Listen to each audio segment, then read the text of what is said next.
Olá pessoal, Carol por aqui, tudo bem? No vídeo de hoje eu quero falar um pouquinho para vocês do conceito de prioridade. Esse daqui eu sei que é um conceito que todo mundo acha que consegue fazer a priorização da melhor forma possível, né? É igual o bom senso, todo mundo acha que tem. Só que o problema que a gente sabe na vida real é que priorizar algo acaba sendo a maior dificuldade que as pessoas de produto têm. Porque são tantas demandas chegando, todo mundo ali com o seu crachá dizendo que a dele é mais urgente, que a gente fica se perguntando, ok, como eu vou fazer esse conceito de engenharia de valor? Como eu vou fazer a priorização? Então vamos lá. O conceito de prioridade, claramente assim, se a gente pensa no beabá, é quando alguma coisa tem que ser feita antes de outra. Então, se eu tenho 3 demandas na fila, eu vou ver qual é a mais prioritária. Se essa for a mais prioritária, ok, vou pegar e vou iniciar por ela. E as outras 2 eu vou fazer depois. Então, o conceito de prioridade, né, one-on-one, né, algo que tem que ser feito antes do outro. E aí agora a gente tem que entender como a gente consegue trazer esse conceito, tá? Por quê? Se a gente perguntar se alguma coisa nova, uma demanda nova que chegou, se ela é mais prioritária do que as demandas atuais, fazer essa pergunta só faz sentido se a gente estiver comparando coisas tangíveis. Então, exemplo, a gente está lá no backlog com 2 demandas. A gente tem a demanda aqui, fazer a atualização de um contrato, né, dentro do sistema. E a outra demanda que chegou agora é fazer a troca de um botão. Eu consigo medir o custo de não entregar uma delas para fazer uma na frente. As 2 vão ser entregues, mas uma vai ter que ser priorizada em cima da outra. Eu consigo medir o custo de não atualizar o contrato. Se eu não atualizar o contrato, pode ser que alguém contrate o produto com um termo antigo e alguma cláusula mudou, isso pode gerar um problema financeiro para a companhia. Agora, alterar a cor do botão, o tipo do botão, o label do botão, é algo que o meu custo de atraso pode ser justificado. Então, eu vou priorizar fazer a troca do contrato, porque isso aqui é um risco jurídico. Então, eu vou fazer primeiro a troca para depois eu fazer o ajuste do botão, tá? Então, eu preciso de coisas tangíveis para comparar. O ponto aqui principal que a gente tem é, para saber fazer uma boa priorização, a gente precisa ter no processo a transparência. A transparência do que vai ser isso. Por quê? Porque priorizar acaba sendo uma questão de clareza. Então, priorizar, ela acaba virando uma questão de clareza. Por quê, Carol? Porque a clareza, ela me dá transparência no que eu estou fazendo e permite entendimento de todos os envolvidos. Para que se alguém perguntar por que você priorizou a subida da atualização do contrato ao invés de fazer a troca do botão que eu tinha pedido. Então, você está deixando transparente o motivo, porque o custo de atraso do contrato é maior, todo mundo vai estar entendendo, e aí você deixa as regras do jogo mais claras, tá? E aí, o que a gente tem aqui? Isso aqui é um modelinho que já rodou várias vezes no Twitter, né? Então, eu peguei e trouxe ele pra cá. Isso daqui é mostrando o que acaba acontecendo. A gente sempre acha que, pensando nisso aqui, que são lista das demandas, no famoso backlog, das demandas para sprint. Então vamos lá, estamos aqui, né? O nosso sonho de princesa é fazer isso aqui, aonde eu começo, onde eu dou uma parte do tempo para eu focar em experimentação. Isso aqui é o tempo do time, tá? Uma parte do tempo do time focado em experimentação, testes, né? Uma outra parte do tempo focado em vamos trazer uma nova funcionalidade. Outra parte do tempo é, ok, como eu já tô com um produto no ar, vamos melhorar uma funcionalidade que eu já tenho existente. Vamos melhorar o tempo de resposta daquela API. Esse outro tempo aqui, praticamente esses tempos aqui acabam ficando a proporção igual, é de gerenciar a complexidade. Então, se aparecer algum problema, alguma coisa, eu gerencio essa complexidade aqui. E um pequeno tempo é caso apareçam os problemas que não foram trabalhos não planejados. Aqui é muito famoso o top-down, né? Top-down entra aqui. Você deixa um pedacinho do seu tempo para resolver e deixar o seu chefe feliz. Mas aí, com isso, a gente tem foco para experimentar, porque hoje a gente acaba ouvindo muita dor da parte de produto, o dia a dia me consome, é tão caótico, eu só tô apagando incêndio que eu não consigo olhar para um discovery, fazer uma experimentação, fazer testes AB, etc. você fica sempre aqui, ó, gerenciando a complexidade e tendo interrupções com o trabalho não planejado. E aí acaba que a experimentação, trazer novas funcionalidades e melhorar a atual acaba não rodando, tá? Então, o ideal é a gente ter esse modelo aqui de divisão de tempo e proporção das demandas. Então, o ideal é a gente fazer isso ao invés de fazer esse modelo aqui. Porque se a gente não fizer dessa forma, o que vai acontecer é esse caso aqui da direita, tá? Que vocês vão se identificar muito. Que é quando a gente olha para o nosso backlog e a parte de trabalho não planejado e interrupções, ela toma mais de 70% do meu tempo. O restante, os outros 30%, ou eu estou gerando a complexidade, gerenciando essa complexidade, e eu estou tentando melhorar as features existentes. Então, a gente acaba olhando para essa parte aqui do tempo, porque a gente acaba sendo consumido muito pelo trabalho que não estava planejado, porque a gente não fez uma priorização correta e porque as pessoas não entendem, não têm clareza do porquê da priorização que a gente tem que fazer. Então, se você for olhar e conversar com muitas pessoas de produto, o backlog da maior parte das galeras que falam que estão sobrecarregados, que só estão apagando incêndio, o backlog se parece com esse aqui, caos na terra, tá? E aí, esse aqui é o ideal, né? Que a gente tem um tempinho pra fazer tudo, um tempinho pra fazer cada coisa. Mas fazer isso aqui é melhor do que estar nesse cenário de caos. E aí quem fala que, não, pô, eu vou adicionar novas funcionalidades e outra parte do tempo eu vou fazer trabalho não planejado. Quando você também foca quase aqui 70% do seu tempo para só novas funcionalidades, você não está fazendo a garantia de que o que você já entregou você vai atualizando. Então, a melhoria das features existentes. Porque você ainda tem ali mais ou menos 30% do seu tempo resolvendo apagando incêndio e resolvendo principalmente top-down.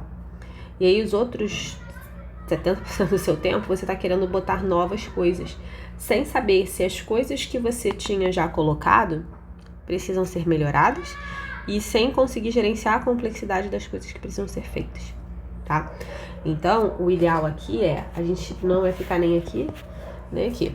Esse aqui é o caos, esse aqui é onde a maior parte das pessoas está, com backlog.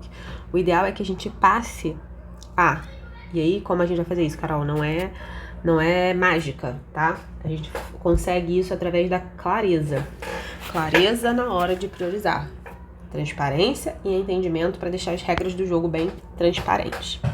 Se você segue lá o Kanban, tá usando lá o Kanban, vocês já devem ter visto lá o conceito de classe de serviço, o conceito do cost of delay, etc, tá? Vou falar aqui um pouquinho, independente de framework, etc. Muito que, assim, priorização é algo que a gente precisa entender a importância dela. Então, a prioridade, para eu saber se algo é mais prioritário do que o outro, minimamente eu tenho que saber qual é o critério, né? Quando eu falo aqui de seleção e filtro, que não tem linguagem lá do Kanban. Mas, basicamente, quando eu falo seleção e filtro, qual é o critério? Que critério eu estou usando para garantir que as demandas que estão aqui, que estão no meu backlog, elas devem ser consideradas para essa sprint e eu vou comprometer meu tempo com ela. Qual é o critério? O critério meu chefe pediu, o critério essa que tem impacto financeiro, então essas duas aqui vão mexer, o custo do atraso, que critério está usando? A gente precisa estar com isso muito bem na cabeça. Então, porque para a gente fazer a priorização, eu tenho que ter algum critério para poder dizer que essas duas demandas aqui, elas vêm na frente das outras, tá? Além disso, quando a gente fala de incerteza de sobreagendamento, a gente está falando que se esse item, se ele vai ser iniciado agora ou não. Eu tenho todas as informações necessárias, tudo bem? Que esses dois itens são prioritários. Mas esse aqui, eu tenho as informações necessárias para começar? Eu tenho lá toda a escrita da história está feita, os refinamentos estão prontos, eu tenho todas as dependências. Porque se eu não tenho todos os itens para iniciar, eu não tenho a certeza que eu vou conseguir colocá-lo na fila para rodar. Então, aí por isso, a minha priorização acaba vindo esse primeiro, depois esse. Quando a gente fala ali da questão de sequenciamento e o classe de serviço, né? O que é sequenciamento? Sequenciamento aqui eu também estou muito associando lá com aquele famoso custo de atraso, tá? É também saber quando e em quanto tempo eu preciso antecipar uma demanda. Então, eu vou falar assim, olha só, o custo de eu deixar a demanda do contrato parada, ao invés de fazer agora, é um custo que eu posso tomar um processo na justiça, e isso é um custo que mais ou menos uns 4 milhões para a empresa. O botão, meu custo, eu consigo esperar um pouco dele. É um custo de usabilidade, mas eu não estou tendo perda financeira expressiva como na justiça. Então, aqui é o custo de atraso. O custo de eu atrasar o contrato é muito maior do que eu atrasar o botão, tá? E aí, a gente tem ali, eu sei que lá no Kanban vocês têm lá o conceito do expedite, né, do standard, enfim, não vou me apegar a nomes, não vou me apegar a metodologia aqui.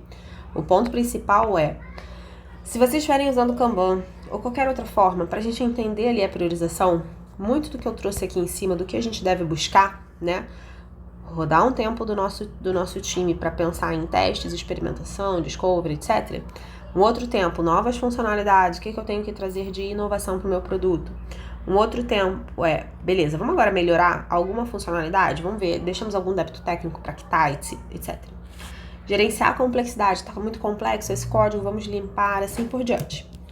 E deixar ali, né, aquela margem, aquela fator de contorno, fator de cagaço, que é, sempre vai rolar um top-down, não adianta, sempre vai ter.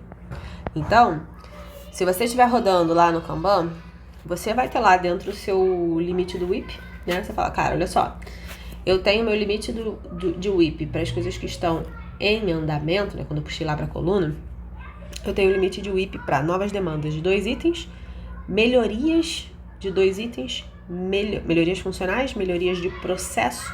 Então, melhorias funcionais aqui é eu trazer nova funcionalidade, nova feature. Melhorias de processo, aqui eu vou olhar o que eu já fiz, tá? E um bufferzinho aqui, que é o que é o buffer? É um espaço, né? Onde você vai ser entubado com demandas top-down, tá? Então, você deixa aqui um limite de 1. Então, você com isso, você consegue calibrar as demandas que vão chegando e falar, isso aqui são novas demandas. Então, vão entrar aqui, eu tenho 2, entrou aqui 2 demandas. Vou puxar para cá. Meu WIP limit é 2. Melhorias funcionais, preciso fazer. Vou priorizar essa melhoria e essa daqui. Então, vou arrastar elas, vão entrar primeiro, porque são melhorias funcionais importantes, por isso, aquilo outro. Clareza. Melhorias do processo, eu tenho essas duas. Vou priorizar essa, porque ela vai impactar na redução do tempo de carregamento da página. E aqui eu vou deixar para aquele top-down bonito que chega. Coloco ele aqui. O ponto, gente, que a gente acaba pensando ali, a gente tem que entender que priorização, ela é a chave para... Falando aqui que a tela apagou. Então, a priorização, ela é a chave para termos alinhamento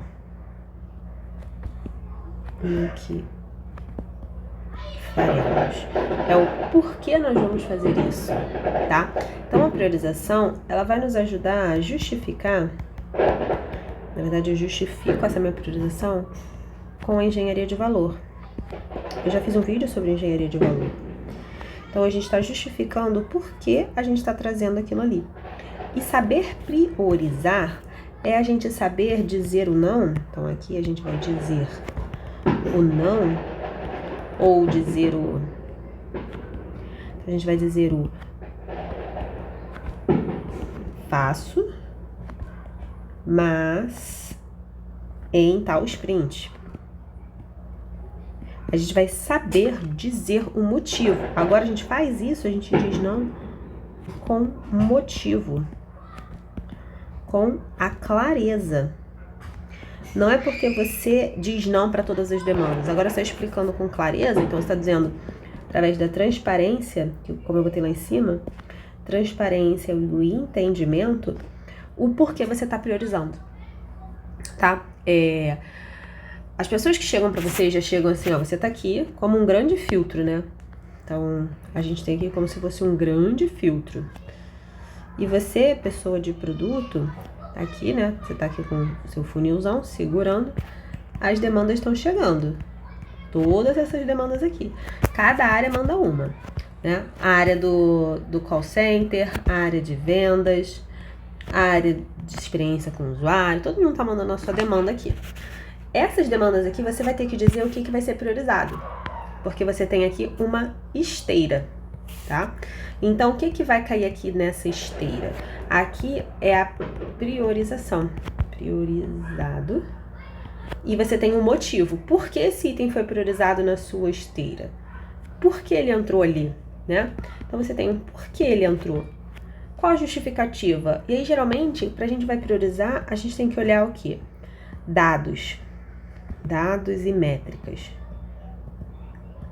Quando chega uma demanda, a gente tem que olhar dados e métricas dessa demanda. O quanto aquela demanda ela vai mexer no meu ponteiro. O quanto ela vai mudar alguma coisa.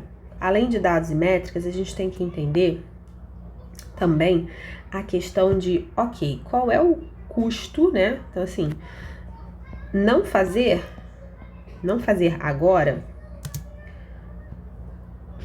qual é o trade-off? Ou o custo. Aqui é o famoso custo do delay, né? Ou custo de oportunidade. Custo do atraso.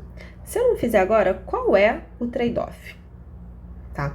E aí eu preciso ter dados e métricas, eu tenho que saber, caso eu não faça, qual é o trade-off, o que eu tô abrindo mão disso para não fazer essa demanda aqui, tá?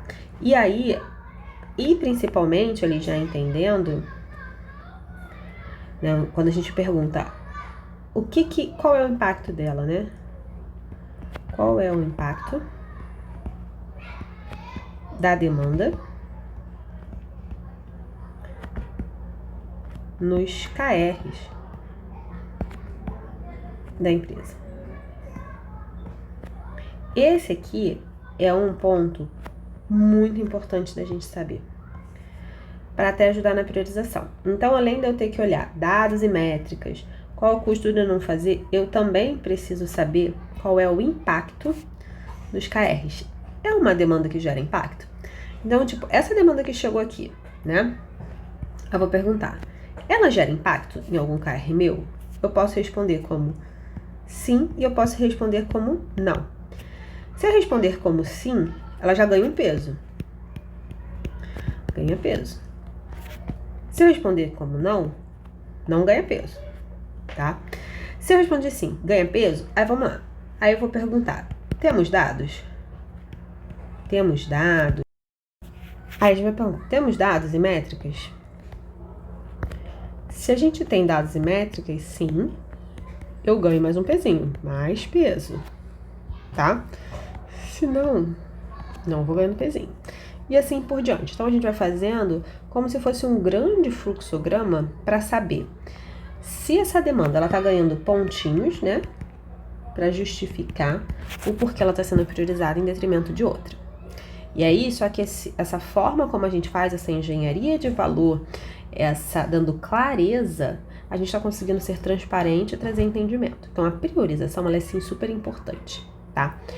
A gente precisa entender que para eu priorizar algo, eu tenho que saber qual é o impacto que ela está trazendo, que dor ela resolve, né? Se eu tenho dados e métricas, se essa demanda que eu quero priorizar, ela está associada a algum KR, algum resultado-chave, algum objetivo de resultado-chave da empresa, e não fazer ela agora, deixar ela, despriorizá-la, qual é o custo que eu tenho aqui? Isso é importante pra gente poder justificar. Pessoal, depois eu vou fazer um vídeo, esse vídeo aqui já tá um pouco longo, espero que vocês tenham gostado. A priorização é uma das partes mais complexas da vida da pessoa de produto, tá? Porque todo mundo acha que o que tá pedindo é prioridade, só que a gente sabe que se tudo é prioridade, nada é prioridade. Se tudo é urgente, nada é urgente. Cabe a nós, pessoas de produto, ter ali um pouco de frieza na hora de analisar a demanda e tentar obter sempre dados e saber aonde aquela demanda tá mexendo no ponteiro, tá? Pra justificar a priorização. E sempre tem aquele caminho, né, galera? Olha só, eu não consigo entrar no meu backlog, mas essa é tão urgente assim, ok, ela não tá aqui, né? Vou pegar esse exemplo, ó. Essa demanda, ela não tá impactando no meu KR da empresa. Mas pra você é urgente, porque ela impacta o seu KR, não o meu KR. Então, se ela impacta o seu KR, custa, eu vou dizer quanto custa tanto, e o prazo é tanto. E eu falo assim, você vai querer que eu priorize? Você vai pagar isso daqui e eu vou paralelizar. Isso é muito como eu trabalho hoje também. Porque meus recursos são finitos. Se a pessoa precisa que algo seja priorizado e se dentro da minha matriz aqui de priorização ele não iria ser priorizado agora, se ela quiser que priorize, vai pagar para que eu possa paralelizar. Beleza, pessoal? É isso. Espero que vocês tenham gostado. Deixa seu like, não esqueça de curtir o vídeo, compartilhar e se inscrever no canal. Valeu, pessoal.